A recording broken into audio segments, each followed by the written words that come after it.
ಮಕ್ಕಳ ಮೇಲೆ compound gate ಬಿದ್ದು ಓರ್ವ ಮಗು ಸ್ಥಳದಲ್ಲೇ ಸಾವನ್ನಪ್ಪಿದ್ದು ಇನ್ನಿಬ್ಬರು ಗಾಯಗೊಂಡ ಘಟನೆ ಬೆಂಗಳೂರು ಉತ್ತರ ತಾಲೂಕಿನ ಚಿಕ್ಕಬಾಣಾವರ ದ್ವಾರಕಾ ನಗರದಲ್ಲಿ ನಡೆದಿದೆ. ಮೃತಪಟ್ಟ ಮಗುವನ್ನು 5 ವರ್ಷದ ಗೌಸಿಯಾ ಎಂದು ಗುರುತಿಸಲಾಗಿದೆ.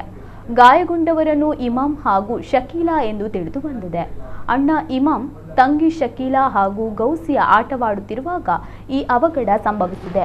ಅಪಘಾತದಲ್ಲಿ ಓರ್ವ ಮಗು ಸ್ಥಳದಲ್ಲೇ ಸಾವನ್ನಪ್ಪಿದ್ದು ಇನ್ನಿಬ್ಬರು ಗಾಯಗೊಂಡಿದ್ದಾರೆ. ಅವರನ್ನು ತಕ್ಷಣವೇ ಸ್ಥಳೀಯ ಆಸ್ಪತ್ರೆಗೆ ದಾಖಲಿಸಿದ್ದಾರೆ. ಈ ಕುಟುಂಬ ಕಳೆದ 5 ತಿಂಗಳ ಹಿಂದೆಯಷ್ಟೇ ಬಾಡಿಗೆ ಮನೆಗೆ ಬಂದಿದ್ದರು ಎನ್ನಲಾಗಿದೆ. ಈ ಕುರಿತು ಚಿಕ್ಕಬಾಣಾವರ ಪೊಲೀಸ್ ಠಾಣೆಯಲ್ಲಿ ಪ್ರಕರಣ ದಾಖಲಾಗಿದೆ.